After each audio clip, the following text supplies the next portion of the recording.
ഉപ്പളയിൽ ഉറങ്ങിക്കിടന്ന മാതാവിനെ വെട്ടിക്കൊലപ്പെടുത്താൻ ശ്രമം. മണിമുണ്ടയിലെ ഷെയ്ഖാദം ക്വാർട്ടേഴ്സിൽ താമസിക്കുന്ന Shameem ബാനുവിനാണ് വെട്ടേറ്റത്.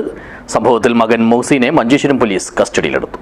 This news sponsored by ഗുണമേന്മയോട് കൂടിയ ഉൽപ്പന്നങ്ങൾ മിതമായ നിരക്കിൽ Sreekrishna hardwares, MG road, Kasaragod. വെള്ളിയാഴ്ച പുലർച്ചെ 3 മണിയോടെയാണ് നാടിനെ നടുക്കിയ സംഭവം നടന്നത്. മണിമുണ്ടയിലെ ഷെയ്ഖാദം ക്വാർട്ടേഴ്സിൽ താമസിക്കുന്ന അഷ്റഫിന്റെ ഭാര്യ ഷമീം ബാനു എന്ന 52-കാരിക്കാണ് വെട്ടേറ്റത്. കൃത്യം നടന്ന മുറിയുടെ തറയിലും ചുമരിലുമെല്ലാം രക്തം ചീന്തിയ നിലയിലാണ്.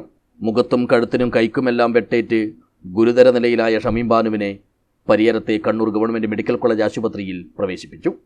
സംഭവത്തിൽ ഷമീം ബാനുവിന്റെ മകനും 32-കാരനുമായ മൗസിൻ അഷ്റഫാണ് മഞ്ചേശ്വരം പോലീസിന്റെ കസ്റ്റഡിയിലുള്ളത്. ഇയാൾ ലഹരിക്കടിമയാണെന്നാണ് വിവരം. പ്രതിയായ മകന് പുറമെ ഷമീം ബാനുവിന്റെ വൃദ്ധയായ മാതാവ് ബിഫാത്തിമയും ഇവർക്കൊപ്പമാണ് താമസം. പുലർച്ചെ കത്തിയുമായി ഷമീം ബാനുവിന്റെ മുറിയിൽ കയറിയ മകൻ കൊല്ലണമെന്ന ഉദ്ദേശത്തോടെ തന്നെ വെട്ടുകയായിരുന്നുവെന്നാണ് പരാതിയിൽ പറയുന്നത്.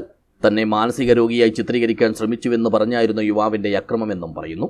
ചോദിച്ച പണം നൽകാത്തതിൽ വിരളി പൂണ്ടാണ് മാതാവിനോടുള്ള മകന്റെ ക്രൂരതയെന്നുള്ള ചില വാർത്തകളും പുറത്തുവരുന്നുണ്ട്. നമ്മളെ നാട്ടുകാരനല്ലാത്ത ഒരു ചെറുപ്പക്കാരനും കഴിഞ്ഞ കുറച്ച് ദിവസങ്ങളായി ഒരാഴ്ച പോലും കഴിഞ്ഞില്ല വാടക റൂമിൽ താമസിക്കുന്ന ഒരു യുവാവും സ്വന്തം താമസിക്കുന്ന റൂം അടച്ചുകൊണ്ട് ഉമ്മയെ അവിടെ ഉണ്ടായിരുന്ന കിച്ചൻ്റെ കത്തി കൊണ്ട് കൊല്ലാൻ വേണ്ടിയിട്ട് ശ്രമിച്ചത്. അവരെ മുഖത്തും അവരെ കൈകളിലൊക്കെ മുറിവേറ്റിട്ടുണ്ട്. അത് രാവിലെ പിന്നെ അവിടെ ഉണ്ടായിരുന്ന ആ സമയത്ത് ഒച്ചയും വെളിയും ഒക്കെ ആകുമ്പോൾ അടുത്തുള്ള വീട്ടുകാരും അവിടെയുള്ള ആൾക്കാർ ചെറുപ്പക്കാരൊക്കെ കൂടി ഈ ഓടി രക്ഷപ്പെടാൻ വേണ്ടി ശ്രമിച്ച ചെറുപ്പക്കാരനെ പിടിച്ച് പോലീസിൽ ഏൽപ്പിക്കാൻ വേണ്ടിയിട്ട് ശ്രമിച്ചു.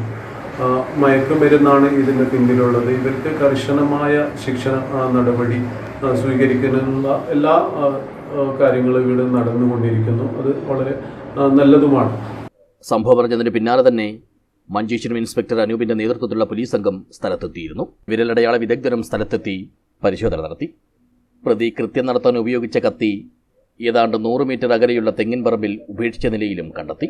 News bureau, Uppala.